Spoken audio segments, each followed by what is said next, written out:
Ok, donc j'ai un peu entendu, enfin, cours 5, cours 6, là, donc pour la fin de CM5, moi j'ai mis l'enregistrement sur ma doc. Donc c'était un peu la même chose l'année dernière, donc j'avais déjà enregistré les diapos qui manquaient l'année dernière, sauf que cette année j'étais encore plus lent. Et il me manquait 2 diapos, donc j'ai juste fait le commentaire sur les 2 diapos qui manquaient par rapport à l'année dernière. Donc pour la fin de l'empaquetage du génome, assemblage et libération, ça c'est sur ma doc. Je ne vais pas les faire. Et ce qui nous mène sur les 2 derniers cours dans la série. Et ensuite, vous avez Madame Moratou, c'est ça? Donc vous restez ici toute la matinée? Ok. On va essayer de rester concentré, n'est-ce pas? Ok. Donc on est sur les 2 derniers cours de virologie et ça va être sur les pathologies épidémies virales. Et ensuite, je terminerai par les virus des plantes. Alors, pour les pathologies et épidémies virales, j'ai changé un petit peu parce que j'en ai marre de parler de Covid-19 et quand même, il existe d'autres virus pathogènes. Et aussi, en regardant ce qu'il y avait sur les diapos, je me suis rendu compte qu'il y avait pas mal de redites par rapport à Planète SV il y a 2 ans. Donc, pour la partie les virus qu'on va regarder, ben, ça c'est un peu... Enfin, disons que j'ai remis des choses qui étaient là jusqu'en 2019 et avec un petit peu de mise à jour.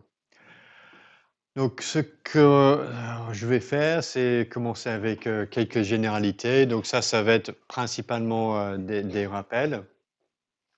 Donc, les généralités et l'introduction à l'épidémiologie, je pense que vous avez peut-être vu ça en L2 ou même en L1. Et ensuite, on va parler de sérotypes.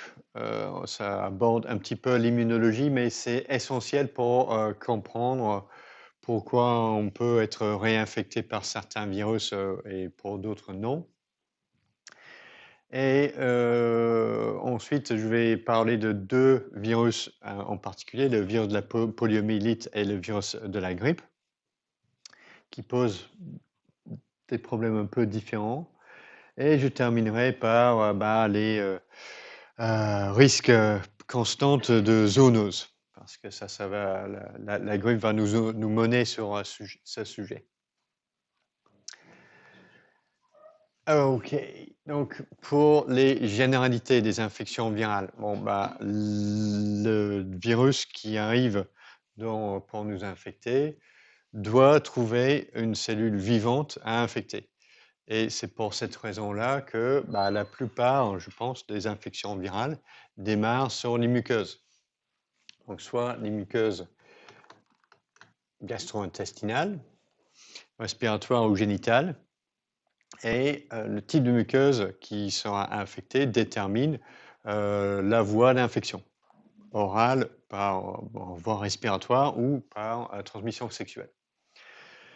Et on a plusieurs virus qui suivent ces différentes adénovirus. Voilà.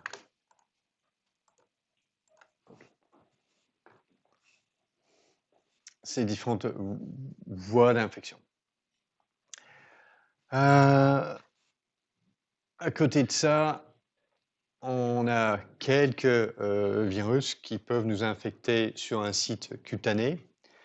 Dans la plupart des cas, ces virus doivent être injectés sous la peau par un vecteur, un arthropode, soit des tiques, soit des moustiques.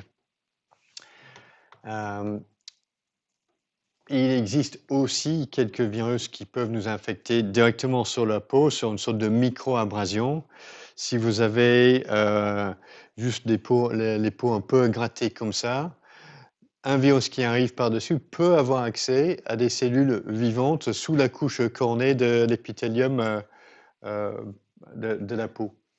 Donc, les papillomavirus qui donnent des verrues plantaires, par exemple, ça, ce sont des virus qui infectent directement sur la peau.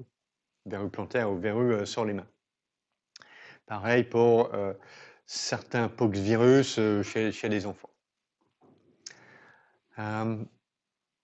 Mais en général, la peau n'est pas très propice aux infections virales parce que la couche externe est composée de kératinocytes mortes. Et donc, un virus qui arrive sur ces cellules mortes ne peut pas se répliquer. C'est pour ça qu'on a majoritairement les infections qui démarrent en sous-cutané.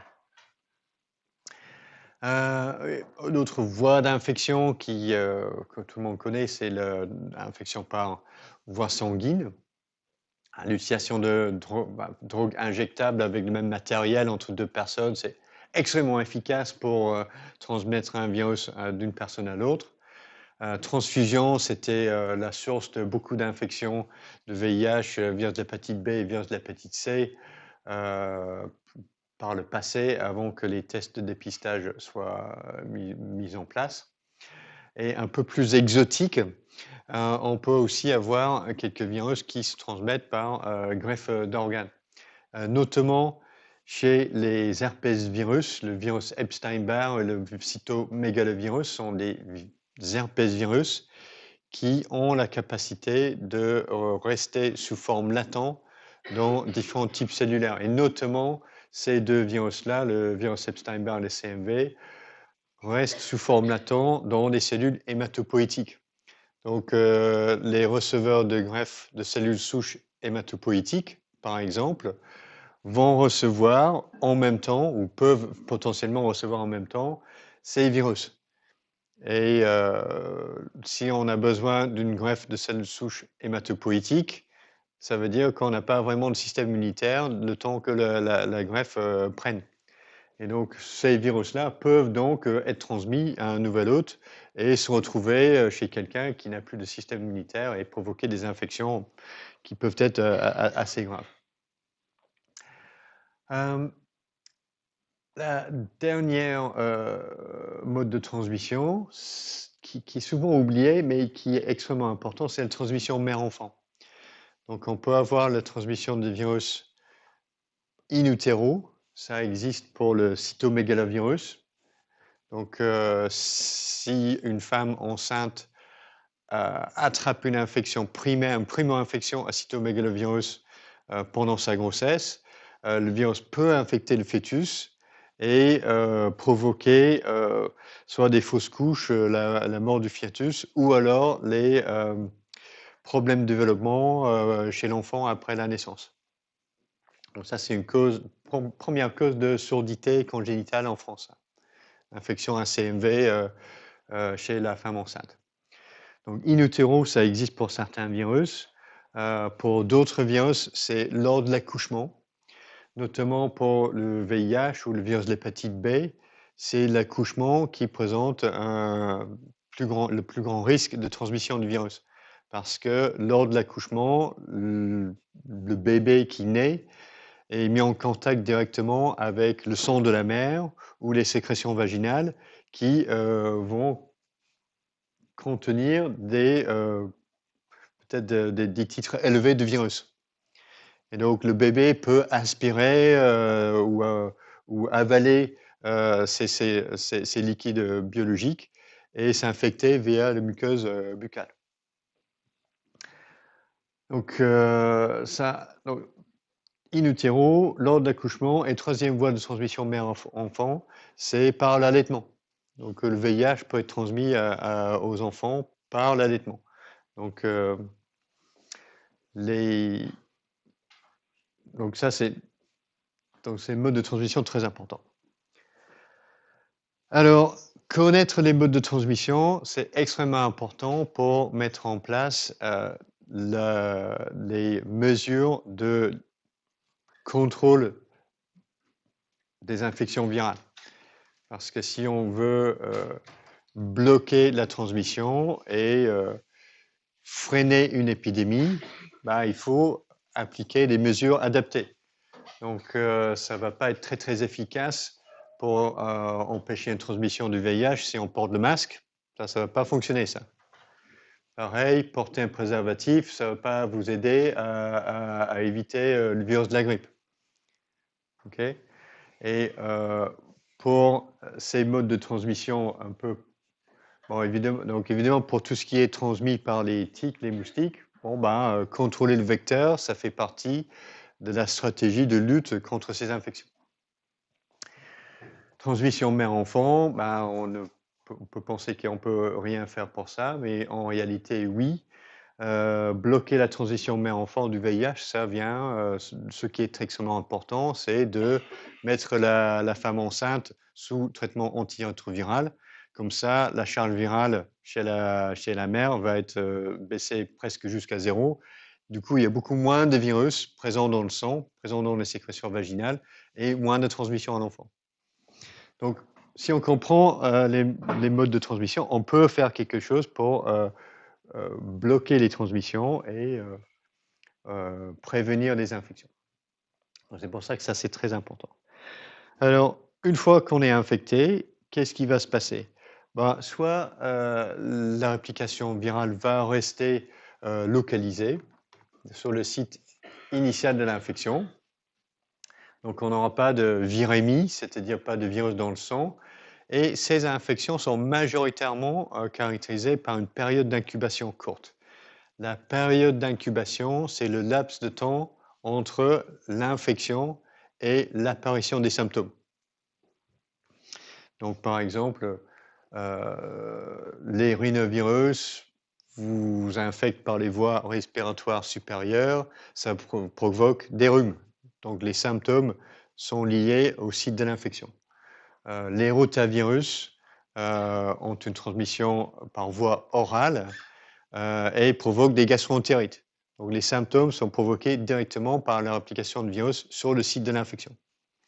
Et avec des temps d'incubation courts, probablement 2 ou 3 jours pour les rhinovirus ou les rotavirus. Les papillomavirus qui donnent des verrues plantaires ou d'autres qui donnent des lésions dans les muqueuses vaginales. Pareil, l'infection reste locale, mais c'est cette fois-ci plutôt des virus qui restent persistants à long terme. Donc, ce n'est pas des infections aiguës, ce sont des infections qui restent plusieurs semaines, plusieurs mois. Alors, l'autre possibilité, c'est que le virus vous infecte sur un site d'entrée, mais ensuite, l'organe cible, c'est-à-dire l'organe qui va être touché, qui va provoquer des symptômes, est distinct du site initial de l'infection. Et pour passer du site initial de l'infection vers l'organe cible, le virus doit passer par le sang. Donc, il y a forcément une phase virémique pour des infections généralisées. Alors, ces infections sont caractérisées par des périodes d'incubation plus longues, parce que souvent, on a une sorte de début de cycle de réplication sur le site initial de l'infection qui reste asymptomatique. Ensuite, le virus passe par le sang, il colonise son organe cible, se réplique de façon beaucoup plus forte, et c'est ça qui va provoquer des symptômes. Donc ce processus prend plus de temps. Donc on a généralement des périodes d'incubation un peu plus longues. Alors, les exemples ici, donc... le virus de l'hépatite A, ça c'est une infection par voie orale. Donc le site initial de l'infection, ce sont les entérocytes dans l'intestin. Ensuite, il va passer par la veine porte et toucher le foie. Quoi d'autre? Je vais garder le rougeole pour le dernier. Le VIH, on s'infecte dans les muqueuses génitales la plupart du temps. L'organe cible sont les lymphocytes T dans les ganglions lymphatiques. Et le virus doit passer de ce site initial de l'infection vers les organes lymphoïdes secondaires. Virus Epstein-Barr, c'est quelque chose de semblable. Donc, il se transmet par la salive. Ça donne la mononucléose infectieuse avec un pic de primo-infection chez des jeunes adultes quand ils commencent à se mettre en couple et à se transmettre ce virus. mais ça cible, donc il infecte des cellules épithéliales dans la muqueuse buccale, mais ensuite il va infecter les lymphocytes B et rester latent tout le temps dans le reste de la vie dans ces lymphocytes. Alors la varicelle et la rougeole, donc deux infections qui sont caractérisées par les boutons sur le corps, un peu partout sur le corps, mais les deux virus sont transmis par voie respiratoire. Donc on les attrape par inhalation. Donc on a un site initial d'infection qui est bon, la muqueuse respiratoire. Ensuite, le virus va, je pense en tout cas pour la rougeole, varicelle, je ne suis pas certain, mais je pense que oui, se répliquer dans les organes lymphoïdes secondaires et il va être libéré dans le sang et ensuite, c'est ça qui permet le virus de se transmettre sur tous ces sites-là sous la peau qui donnent des lésions. Donc les symptômes que l'on voit partout sur le corps sont un petit peu les symptômes, les indications d'une infection systémique généralisée. OK. Donc, c'est ça que l'on va avoir. Alors, ensuite, on est infecté. Qu'est-ce qui va se passer? On a infection localisée ou généralisée. Ben, il y a beaucoup d'infections virales qui suivent un cours aigu. Et c'est un peu généralement ce à quoi on pense quand on se dit bah, j'étais pas malade, j'étais pas bien la semaine dernière, j'ai eu un virus. Et dans ce cas-là, on parle d'une infection qui se passe un peu comme ça. Donc là, on est infecté, on a la réplication virale qui monte en flèche. Ensuite, on a les symptômes qui se déclarent, liés un peu à la mise en place de la réponse immunitaire. La fièvre, fatigue, tout ça, là, donc on commence à se rendre compte qu'on est infecté, on monte à une réponse immunitaire, et cette réponse immunitaire élimine les cellules infectées par le virus, élimine le virus, et après, bon, on va bien. Alors, une infection virale aiguë plutôt bénigne, donc là, par exemple, ce sont les adénovirus ou les rhinovirus qui provoquent des rhumes communs. Il y a de temps en temps les morts par ces infections virales, mais c'est plutôt rare. Pareil, les virus de l'hépatite A, la plupart des infections ne vont pas vraiment donner une infection au foie qui est vraiment menaçant pour la vie. Donc, on est malade, on est très malade, mais ce n'est pas un risque mortel. Alors, à l'autre extrême, ce qui peut se passer, c'est qu'on a une infection aiguë, on a un pic de réplication virale, on a des symptômes, mais qui deviennent de plus en plus sévères. Et finalement, ça vous tue. Et là, on a des virus fortement pathogènes, comme le virus Ebola et le virus de la rage. Donc, si on a une infection par le virus Ebola Zaïre, ben, on a peut-être 50% de chance ou de risque de mourir. Et entre les deux, on a des choses comme le virus de la grippe ou la Covid-19 qui ont un certain taux de mortalité. Donc, toutes les infections ne sont pas mortelles, mais il y a une certaine proportion qui vont être très sévères. Alors, en plus des infections aiguës, les infections virales peuvent être persistantes. Et ces infections persistantes suivent deux sortes de schémas. Donc, on peut avoir des infections latentes. Et lors d'une infection latente, la primo-infection se passe un peu comme l'infection d'un virus aigu. Donc, on a la primo-infection, un pic d'implication virale, des symptômes, et ensuite, rien. C'est comme si on a éliminé totalement le virus. Mais au lieu d'être éliminé, le virus persiste sous forme latente dans un certain type cellulaire. Et pendant les années qui suivent, les virus les virus latents peuvent être réactivés. Et à chaque fois que le virus se réactive, on a à nouveau une réapparition de la réplication virale, réapparition de symptômes. Ensuite, votre système immunitaire va se remettre en place, va recontrôler la réactivation. Et on a une sorte de série de ces réactivations et une sorte de rémission de l'infection virale ou un retour dans la latence. Alors, les champions pour ça, ce sont les herpesvirus. Donc, le virus herpes simplex 1 et 2, c'est ça le HSV. Donc, virus herpes simplex HSV1, ça donne des boutons de fièvre. Donc, le site initial de l'infection, c'est la muqueuse buccale et autour de la bouche. Le site de latence, ce sont dans les cordes neuronales des nerfs qui innervent cette partie-là de votre visage.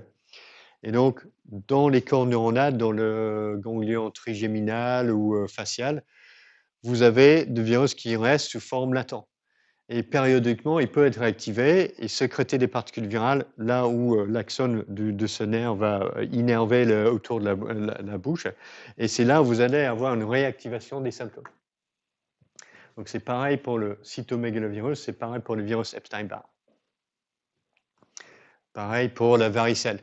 Donc un zona qui se déclare chez quelqu'un qui a 60-65 ans, c'est le même virus qui l'a infecté quand cette personne elle avait 5 ans à l'école.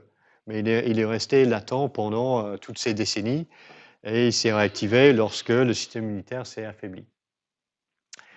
Alors, un autre schéma chez les infections persistantes, ce sont les infections chroniques. Et dans ce cas, après la primo-infection, le virus ne disparaît jamais. Donc, on a toujours une virémie ou une réplication virale active chez la personne infectée. Et cette réplication active chronique va provoquer des symptômes qui vont avoir une tendance à apparaître et à s'aggraver au cours de la vie de la personne. Et avec des symptômes qui s'aggravent, bah, ça finit par être mortel dans un bon nombre de cas. Donc le grand classique pour ça, ce sont les virus des hépatites chroniques, le virus de l'hépatite B et le virus de l'hépatite C. Donc ce processus-là peut prendre, bon voilà, juste pour terminer ça, et un petit peu entre les deux, c'est le VIH. Donc,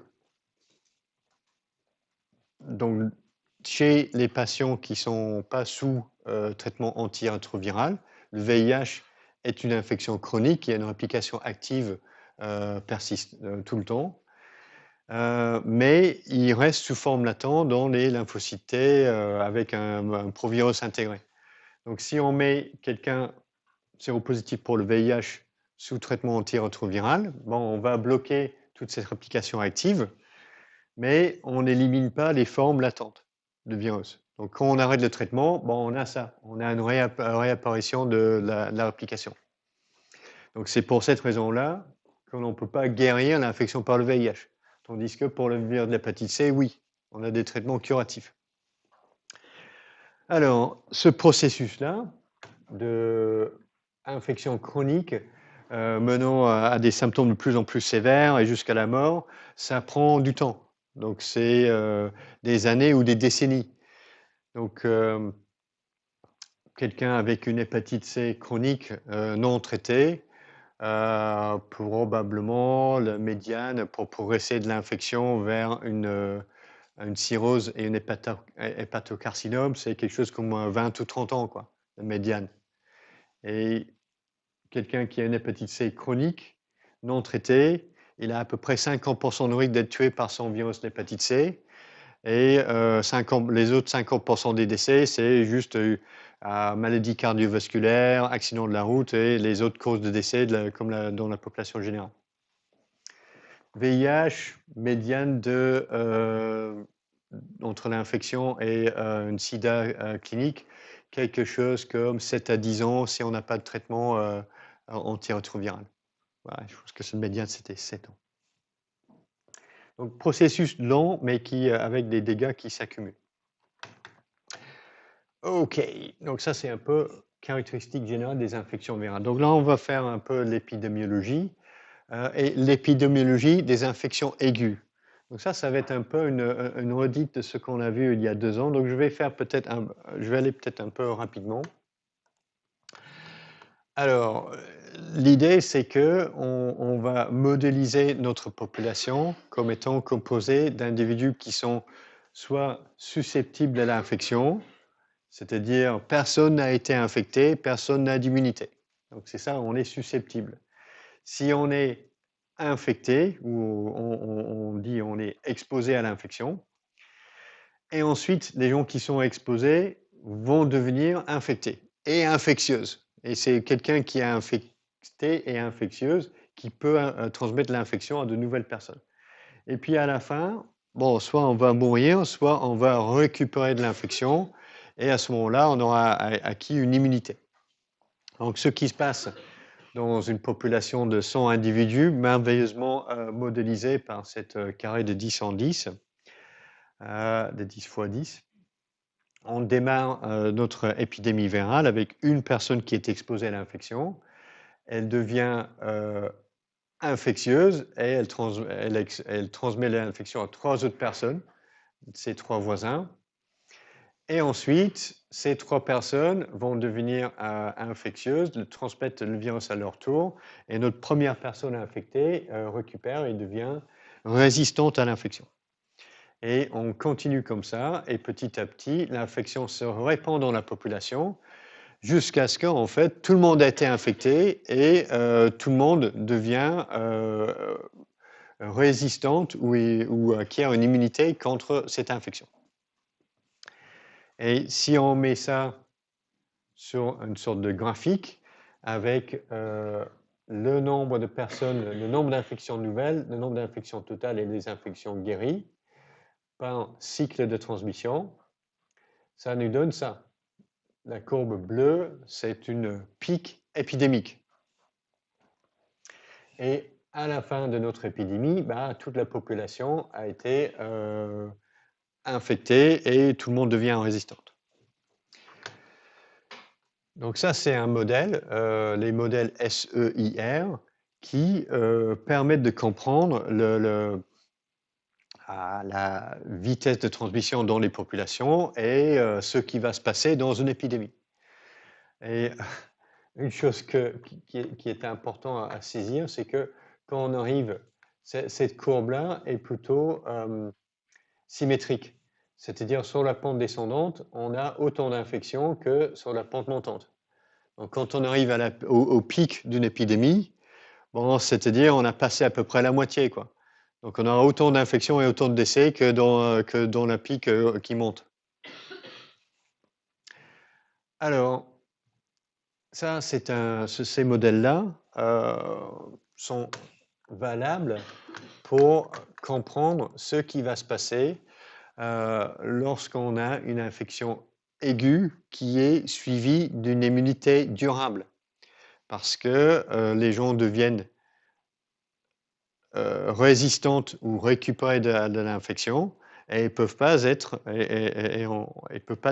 réinfectés. Et un certain nombre de virus suivent ce schéma, c'est-à-dire le virus de la rougeole, le varicelle, les orients, ce sont des infections virales qu'on attrape une fois dans la vie et on acquiert une immunité à long terme. Et donc pour ces virus-là, ce type de modèles sont très très bons pour prédire ce qui va se passer dans une population. Et le résultat de cette conclusion, c'est lorsqu'un de ces virus arrive dans une population vierge, elle va exploser parce qu'il n'y a personne qui a de l'immunité contre ce virus. Puis, 2 choses peuvent se passer. Si on a une population qui a une petite taille, le virus va disparaître parce qu'il va infecter tous les autres susceptibles et soit les tuer, soit les gens vont récupérer et vont devenir résistantes. Et c'est typiquement ce qui se passe lorsqu'on a une maladie infectieuse qui touche une île. Donc la population sur l'île est relativement petite et donc rapidement tout le monde sera infecté, mais après le virus ne pourra plus se transmettre. Et donc il y a quelques cas, typiquement dans le cas de des infections par le virus de la rougeole, qui sont les grands classiques en épidémiologie de maladies infectieuses. L'épidémie de la rougeole sur les îles Féroé en 1846. Vraiment, ça démarre un peu ce type d'études. Et plus récemment, mais quand même il y a plus de 100 ans, sur l'île de Rotuma dans la Polynésie, il y a une infection, une épidémie, et sur lequel on a revisité les statistiques. On a cette sorte de pic épidémique, puis ensuite, pratiquement 0 cas. Des cas sporadiques de temps en temps et après rien. Soit dit en passant, cette épidémie, donc je pense que le taux de mortalité sur les îles Féroé, c'était quelque chose comme 2% dans cette épidémie. Mais ça, c'était dans une population européenne qui avait vécu avec le virus de la rougeole depuis des siècles. Tandis que sur l'île Rotuma, là, c'était une population polynésienne isolée qui rencontrait ce virus pour la première fois. Taux de mortalité, 12%. Ça a tué plus d'une personne sur 10 sur l'île, ce virus. Alors, petite population avec une infection aiguë qui donne une immunité à long terme, là, le virus va disparaître. Ou alors, si une population est suffisamment grande, ce qui va se passer, c'est que le virus va infecter tous les adultes dans la population et il aura besoin ensuite de retrouver, de réinfecter des hôtes qui n'ont pas d'immunité. Et qui c'est ça? Les jeunes enfants. Et donc on a les maladies de l'enfance, c'est-à-dire les virus qui infectent les enfants dans les crèches, à la maternelle. Et on a des pics épidémiques, souvent en hiver, pour ces virus. Donc, varicelle, orion, la rougeole avant la vaccination, c'était des maladies d'enfance parce que le seul moyen pour ces virus de persister dans la population, c'est de trouver de nouvelles hôtes qui n'ont pas d'immunité.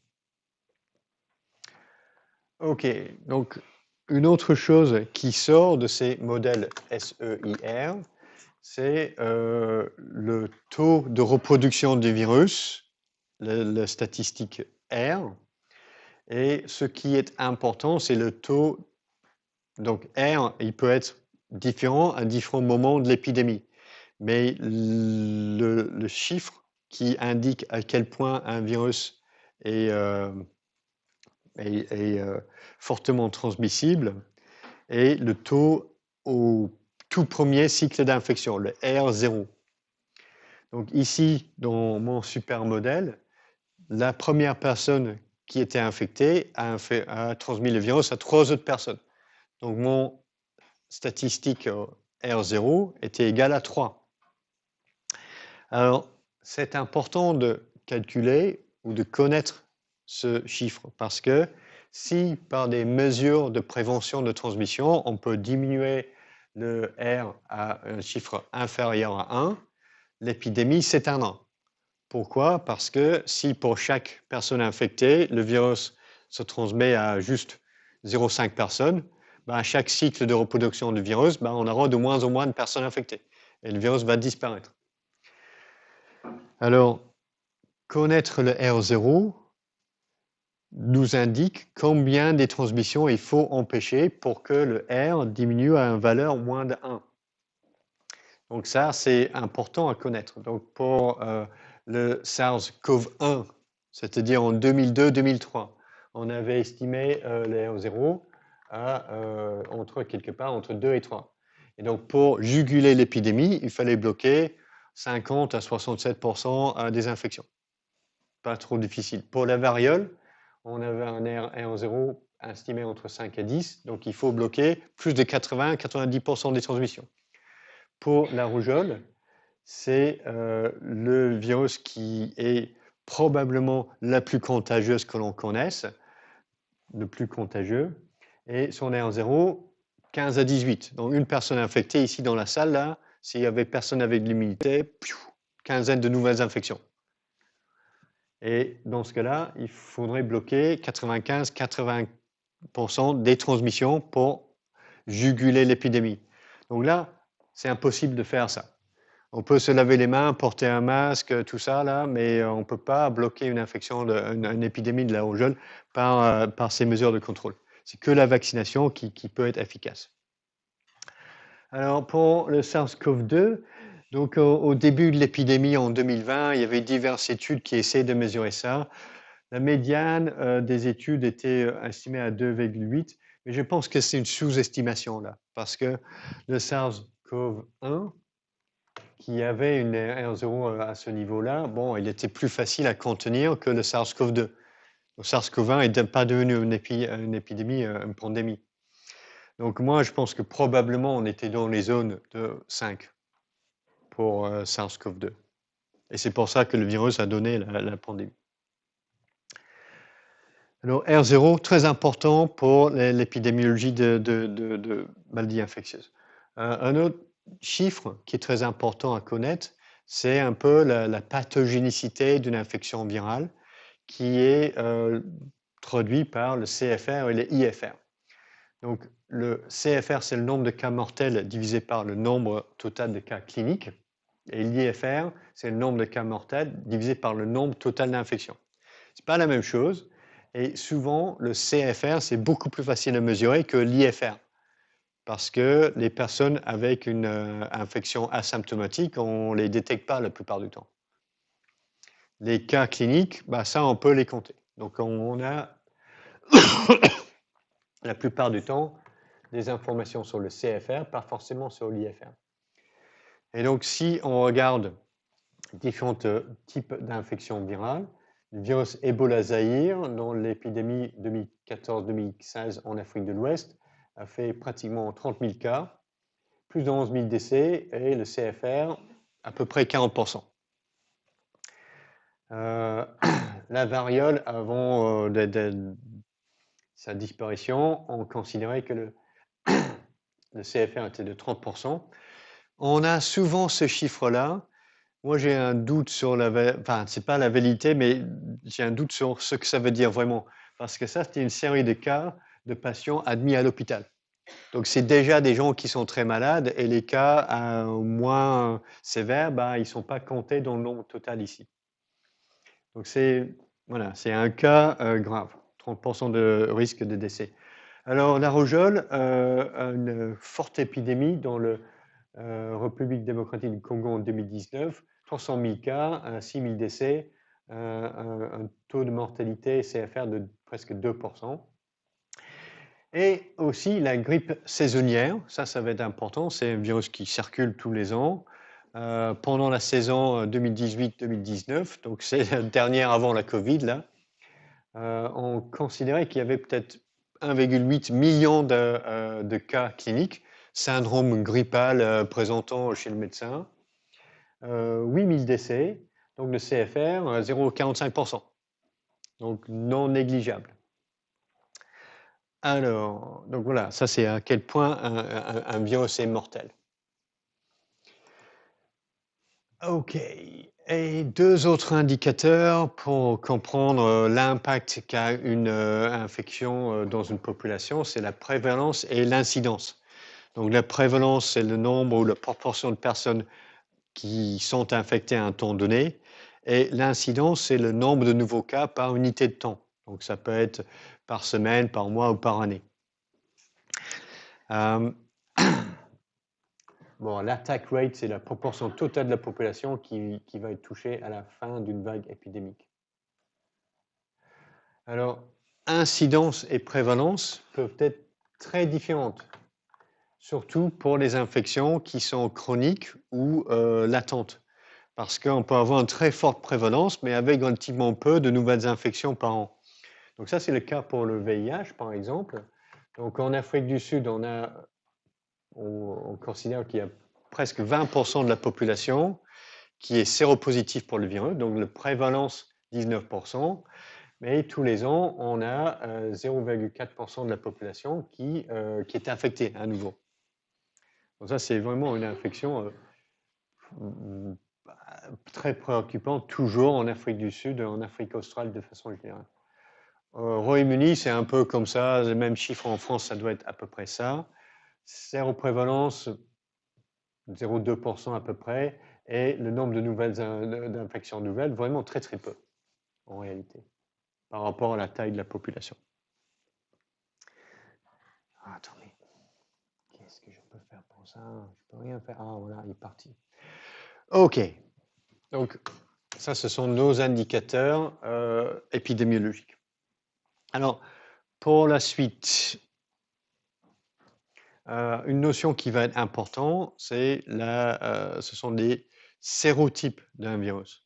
Parce que quand on parle d'une personne qui est infectée, qui récupère, qui devient résistante à l'infection, cette personne-là a acquis de l'immunité contre le virus. Et la mémoire immunologique et la résistance à l'infection, principalement, est due à la réponse humorale, c'est-à-dire les anticorps spécifiques du virus qui vont bloquer son infection. Et pour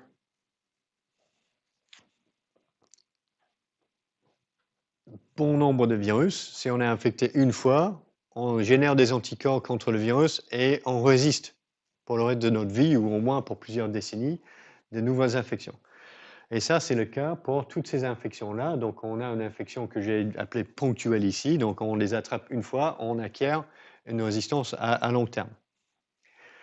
Mais on a aussi des infections récurrentes, c'est-à-dire que on est infecté plusieurs fois à répétition au cours de notre vie. Donc ça, c'est le cas pour les adénovirus, les rhinovirus qui donnent des rhumes, et pour le virus de la grippe. Donc tout le monde sait qu'on peut être réinfecté régulièrement. Et ce qui distingue ces deux cas, c'est que ici, chez les infections ponctuelles, on n'a qu'un seul sérotype de virus, ou alors en nombre limité. Pour le virus de la poliomyélite, il existe 3 sérotypes. Et tandis que pour les infections récurrentes, là on va se faire réinfecter plusieurs fois, on a un grand nombre de sérotypes différents. Ça veut dire quoi? Ça veut dire que les anticorps que l'on génère après une première infection vont être efficaces contre un sérotype, mais ne vont pas être efficaces contre un sérotype différent. Et donc c'est pour ça qu'on peut être réinfecté par les rhinovirus plusieurs fois parce qu'on a plein de sérotypes et les anticorps qu'on génère lors d'une infection ne vont pas empêcher des infections par d'autres sérotypes distincts. Alors, comment on mesure, comment on définit un sérotype? Mais ça dépend d'un test de séroneutralisation que l'on fait un peu comme ceci. Donc, ce que l'on va faire, c'est qu'on va prendre des dilutions d'un sérum, des dilutions en cascade, 1 sur 4, 1 sur 8 jusqu'à 1 sur 500. On va mélanger ces dilutions de sérum avec une quantité fixe de virus et on va infecter tous ces puits avec le mélange sérum dilué et virus. Donc on met ça en culture et on regarde quels sont les puits qui sont infectés. Et lorsque mon sérum est peu dilué, les anticorps dans le sérum vont vont se fixer sur le virus et bloquer les infections. Donc j'aurai 6 puits sur 6 où j'ai pas d'infection. Mais lorsque mon sérum est très dilué, finalement, j'ai plus assez d'anticorps, donc le virus peut infecter des cellules. Et avec ces données, on trace une courbe avec une proportion de puits avec un effet cytopathogène en fonction de la dilution de mon sérum. Et j'ai défini la valeur qui va me bloquer 50% des infections.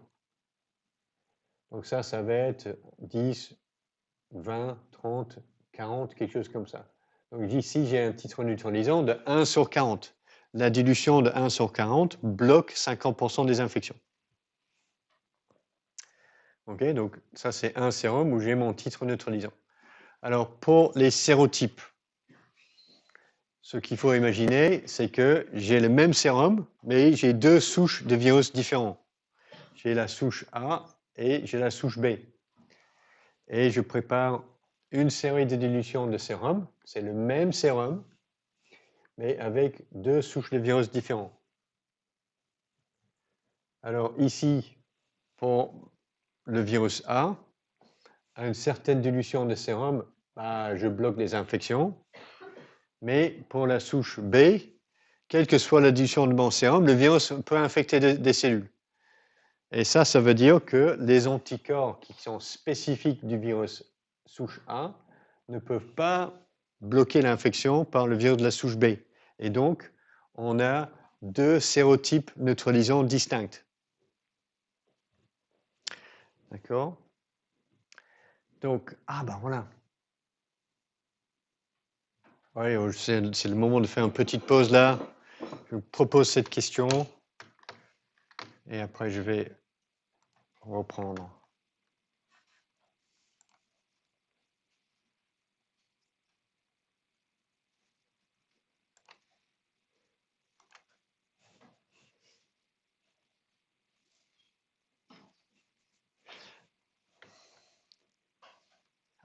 Ok.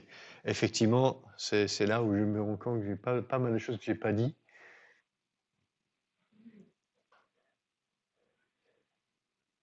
Mais réfléchissez bien. Vous pouvez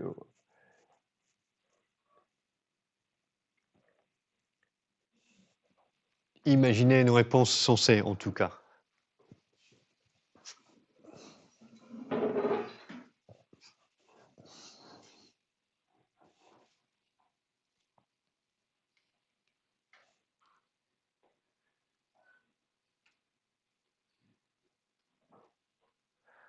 Ouais, je pense que ce que je vais faire là, je vais continuer ce cours. Je vais probablement dépasser le temps, mais on fera une pause à la fin de ce cours, ok? Pas forcément à 9h20.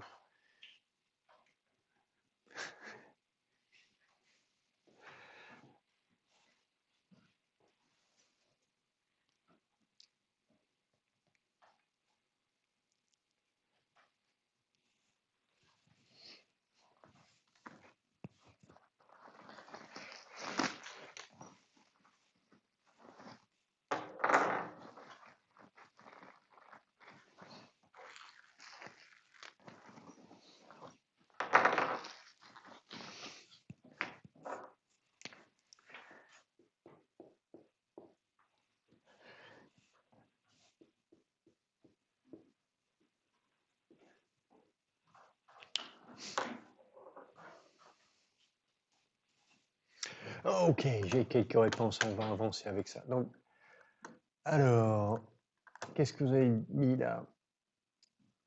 La question 4, moi j'ai rien dit sur ça, mais j'aurais dû le dire parce que la séroconversion après une infection, c'est à partir de 2 ou 3 semaines. Donc on a des anticorps au bout de 2 ou 3 semaines, donc pas une semaine. Donc ça c'est faux, mais je ne l'ai pas dit.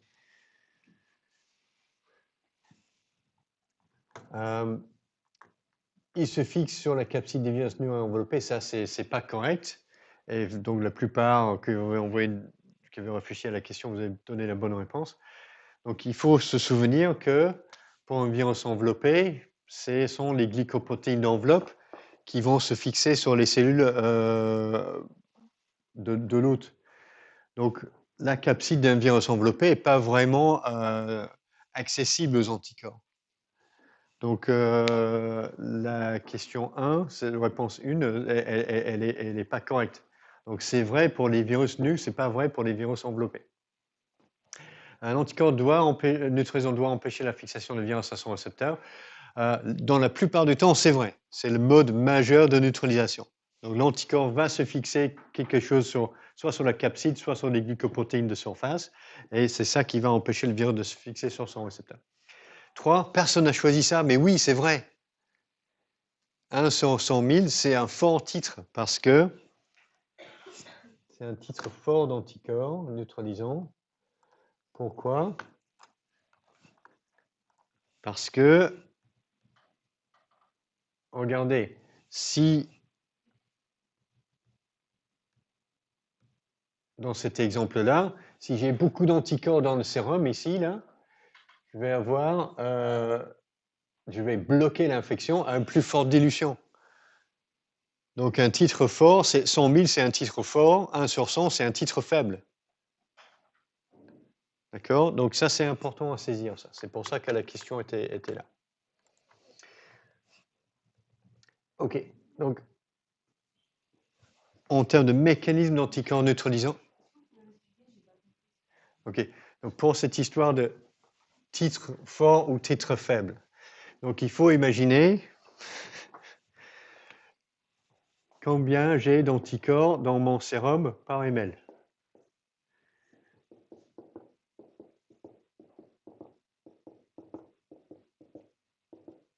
Ah, attends, je vais peut-être... OK, si j'ai 1 microgramme par ml d'anticorps neutralisants dans mon sérum, d'accord? Et ici, j'ai 100 microgrammes par ml dans mon sérum, non dilué, d'anticorps neutralisants. Et pour bloquer l'infection virale dans mon puits en culture cellulaire, la concentration efficace est 0,1 microgramme par ml. Ça, c'est dans le sérum. J'ai peu d'anticorps neutralisants. Si je dilue 1 sur 10, c'est encore bon. OK? Mais si je dilue 1 sur 50, ben, il n'est pas bon et pas neutralisant. Donc ici, mon titre neutralisant va être 1 sur 10. Or, si j'ai 100 fois plus d'anticorps neutralisants dans le sérum non dilué, ben, si je le mets dilué à 1 sur 10, ça marche. 1 sur 100, j'ai encore 1 microgramme par ml dans le puits d'anticorps neutralisants. Donc ça marche. 1 sur 200, ça marchera encore. 1 sur 500, ça marchera. Donc ici, mon titre neutralisant va être 1 sur 1000. Et ici, mon titre neutralisant, ça sera 1 sur 10. Donc 1 sur 10 de dilution, ça veut dire que j'ai moins d'anticorps neutralisants dans le sérum non dilué. Donc c'est pour ça que l'échelle, elle marche comme ça.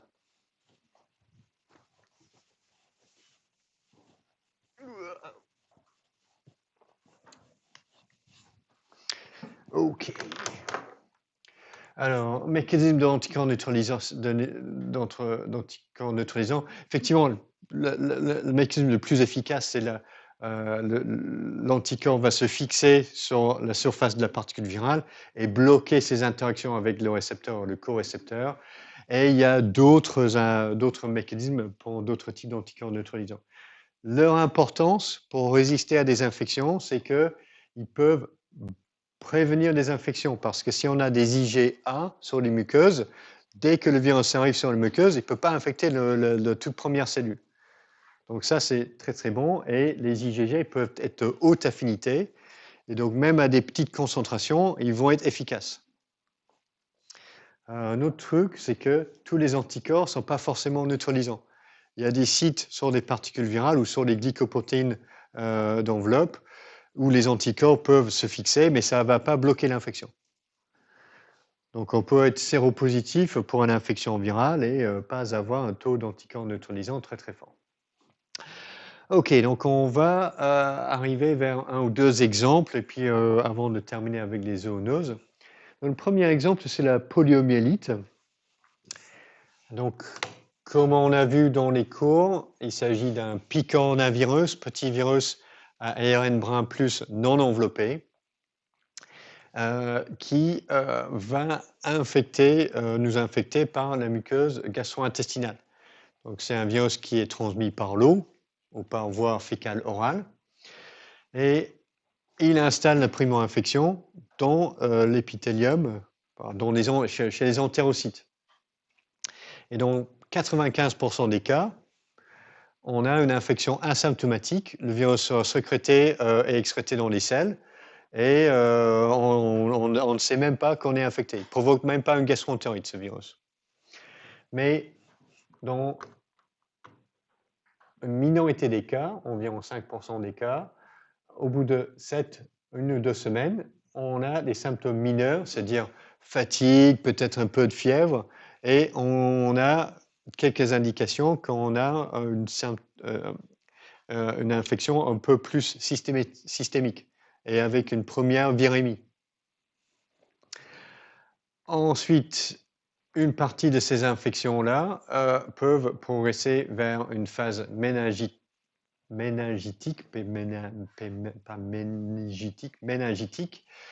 céphalée, maux de tête, très grosse fatigue, raideur de la nuque. Et c'est ça qui est dangereux, parce qu'une partie de ces enfants-là, avec une infection, avec un syndrome méningitique, vont avoir une paralysie. Ça, c'est moins de 1% des cas. Paralysie flasque. Et parmi ceux-là, peut-être minorité, 5 à 10% vont mourir parce que c'est une paralysie flasque montante, c'est-à-dire ce sont les membres inférieurs qui vont être touchés d'abord, et on a plutôt la paralysie qui monte dans le corps, et lorsque le diaphragme est touché, ben, on ne peut plus respirer et on meurt. Donc ça, c'est la cause de décès. Et chez les autres, ben, on aura des séquelles permanentes, c'est-à-dire que les cellules nerveuses qui innervent les zones qui sont paralysées ne vont pas se régénérer complètement, donc on a euh, des séquelles au niveau des jambes la plupart du temps. Donc ça, c'est une cause d'infection et de décès et de handicap à long terme qui était importante au niveau mondial, mais on a contrôlé par la vaccination. Et il existe 2 types de vaccins contre le poliomyélite. Le vaccin injectable, qui est un vaccin inactivé, donc les virus sont inactivés par le formaldéhyde et on injecte par voie intramusculaire. Et aussi, on a un vaccin par voie orale qui est constitué de 3 souches de virus atténués.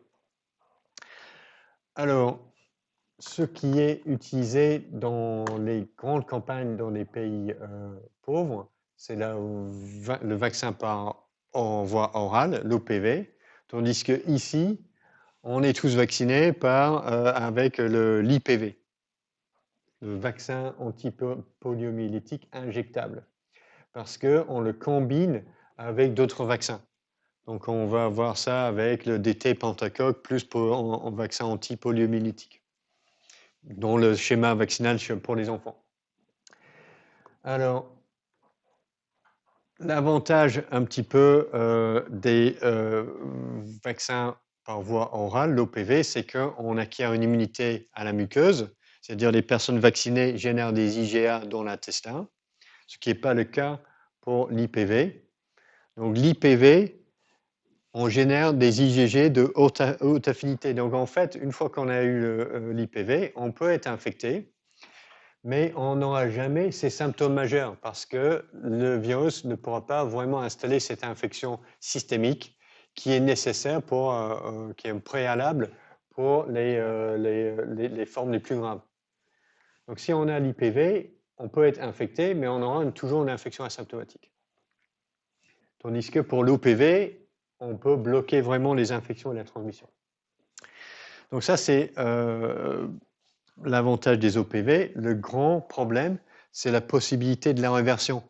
C'est-à-dire, ce sont des souches qui sont atténuées, qui ont perdu leur pouvoir pathogène, mais ce sont des virus ARN. Donc, lorsqu'ils infectent les cellules dont la personne est vaccinée, le virus se réplique, il intègre les mutations et il peut avoir une réversion vers une souche pathogène.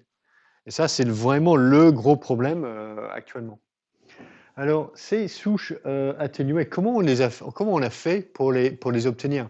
Parce que ces vaccins ont été obtenus dans les années 1950, avant de pouvoir séquencer l'ARN ou l'ADN, ou avant de connaître le génome de ces virus. Donc, ça, c'est l'historique de l'obtention d'une souche. Le vaccin OPV contre le sérotype 1. Ah, d'ailleurs, l'autre truc à dire, c'est que les 2 vaccins sont composés de 3 souches différentes, parce qu'il y a 3 sérotypes de virus de la poliomyélite, et donc il faut acquérir une immunité contre les 3 sérotypes. Donc les 2 types de vaccins sont des mélanges. Alors, les souches atténuées ont été obtenues par Sabin dans les années 1950 par des passages répétés sur des cellules. Donc on sort le virus de son hôte naturel, on fait des passages en culture cellulaire et on espère qu'on aura un variant qui va prendre le dessus, qui est très très bon pour se répliquer en culture cellulaire, mais qui a perdu sa pathogénicité. Donc c'est ce qui a été fait et on a testé la neurovirulence de ces souches, je pense, sur un modèle de singe. Donc, on prend les souches qu'on a obtenues, on injecte chez le singe et on voit s'il peut provoquer des infections des neurones. Et effectivement, on a obtenu des souches atténuées pour les 3 sérotypes de ce virus. Alors, en termes de technique, pour avoir une souche pure, un clone moléculaire du virus, ce qui était important ici, c'était des isolements en dilution limite et en plage de Lise. Si vous vous souvenez, une plage de Lise, ça représente une cellule infectée par une particule virale infectieuse. Et ça, c'était vraiment extrêmement important pour avoir un virus pur. Donc, on pouvait le faire parce qu'on avait la technique disponible pour isoler un clone viral et pas juste une sorte de population généralisée de virus. Alors, on a ces nombres de passages et le vaccin actuel, disons peut-être il y a 5 ou 10 ans, c'était la même souche isolée en 1956, mais juste avec 4 passages de plus. Parce qu'on craint que le virus soit génétiquement pas très très stable. Donc plus on a de passages, on peut peut-être perdre sa capacité ou ses propriétés de non-virulence. Donc on a obtenu ces 3 différentes souches atténuées. Alors quel est le mécanisme de l'atténuation? Donc ça, pendant longtemps, on ne l'a pas su, mais il a fallu séquencer les virus et puis ensuite tester quelle mutation était responsable de la virulence. Et chez les 3 souches, on a vraiment 3 sites de mutations. Donc on a des mutations dans les protéines des capsides et des mutations au niveau de l'IRS. Et ces mutations ont 2 effets sur le virus. Donc, on rend la capside un peu moins stable et une diminution on observe une diminution de la finité de la capside pour son récepteur, le PVR qui est le récepteur sur les neurones. Et pour l'IRS, on a une diminution de l'efficacité de la réplication. Donc, c'est pour ça que ces virus sont un peu plus faibles. Mais le problème ici, c'est que, notamment pour la souche Sabin 2, on n'a que 2 mutations qui atténuent le virus, qui l'affaiblissent. Et donc, pour redevenir un virus virulent, il a juste besoin d'accumuler 2 mutations. Et ça, c'est quelque chose qui arrive, c'est-à-dire chez les personnes qui reçoivent le vaccin, lors de la réplication du virus, il redevient virulent. Et ensuite, il est sécrété et excrété dans les selles. Et ça, c'est un grand problème parce qu'on a les virus dérivés du vaccin qui circulent actuellement. Alors, on voudrait bien éradiquer totalement le virus de la poliomyélite. C'est un objectif atteignable parce que le virus n'infecte pas d'autres espèces que Homo sapiens. Il n'y a pas de réservoir ailleurs que la population humaine. Donc, si on prévient toutes les infections chez l'espèce humaine, le virus il va disparaître. Donc, c'était un but qui était annoncé pour 2005. Et à la fin du XXe siècle, on y était proche, on n'était pas loin d'éradiquer l'infection sur le continent africain.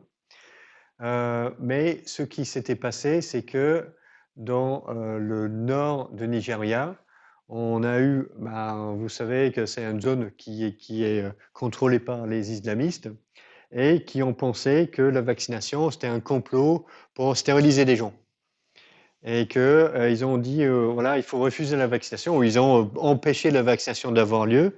Et c'est ça qui a mené à une réapparition de souches de transmission de virus sauvages, d'abord dans le nord de la Nigeria, et ensuite un petit peu ailleurs sur le continent africain. Donc en 2001-2000, on a frôlé l'éradication du virus sauvage sur le continent africain, mais depuis 2004-2005, on court après la recrudescence.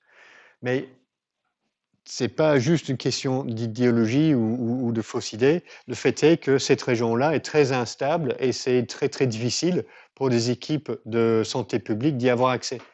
Donc, même si les gens avaient la volonté de se faire vacciner, ce n'est pas vraiment facile pour y aller, quoi. Donc ça, c'est un peu ce qui s'est passé il y a une vingtaine d'années sur le continent africain. Donc, on n'a pas réussi à l'éradiquer. La situation actuelle, donc je vais cliquer sur mon lien si j'arrive à...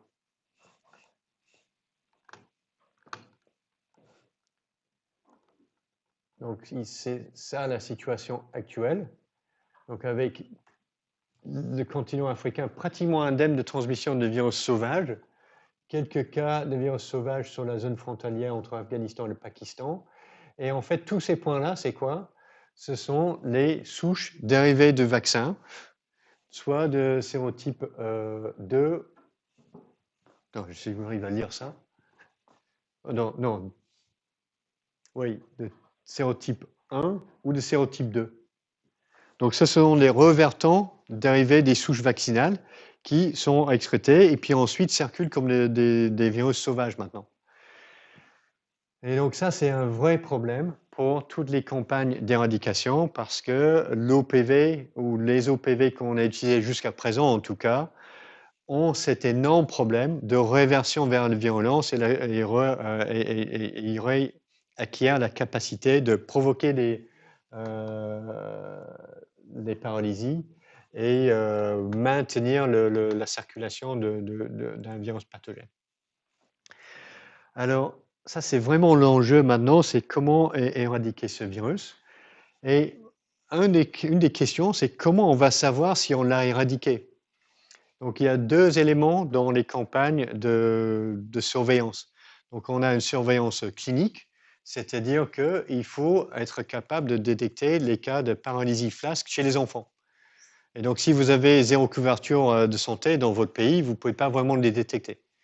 Donc, il faut détecter les cas cliniques et en cas de paralysie flasque aiguë, il faut récupérer un prélèvement de sel chez l'enfant, le transporter à un centre de test agréé avec le Global Polio Lab Network, le GPLN, qui va faire les tests PCR pour pouvoir dire oui ou non, est-ce que j'ai une infection par le virus de la poliomyélite? Parce qu'il y a d'autres causes aussi de paralysie flasque chez l'enfant. Si on a une paralysie flasque, ce n'est pas toujours la polio. Donc ça, c'est la première chose. Le problème, c'est qu'on a moins d'un cas sur 100 qui donne une infection sur 100 qui donne une paralysie. Donc comment on fait pour détecter toutes les transmissions asymptomatiques? Et c'est là où on a une surveillance environnementale qui est importante, c'est-à-dire qu'on peut prélever des eaux usées, extraire l'ARN à partir de la matière que l'on a qui flotte dans les égouts et essayer de détecter le virus par PCR. Et donc là, si on a des gens qui ont le virus, qui le transmettent, qui ne sont pas asymptomatiques, on peut le voir s'il est là. Et ça, c'est quelque chose qui a vraiment été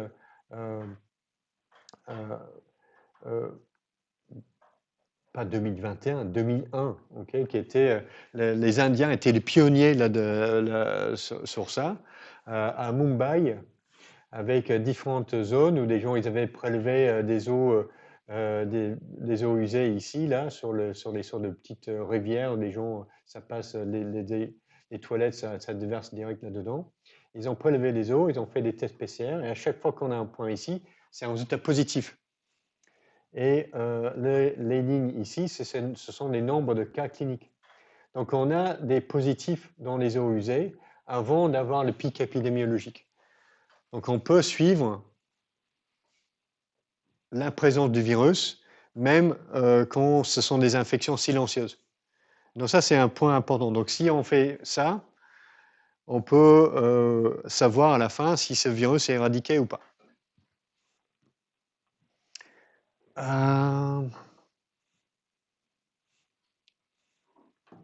Qu'est-ce qu'on va faire?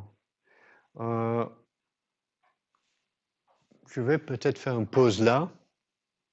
On fait 10 minutes de pause Et ensuite, on revient pour cette question et je continue ce cours. Et j'enchaînerai sur les virus des plantes avec le temps qui reste. On est OK pour ça? Okay. Le rendez-vous 9h20 ici, pas 9h30.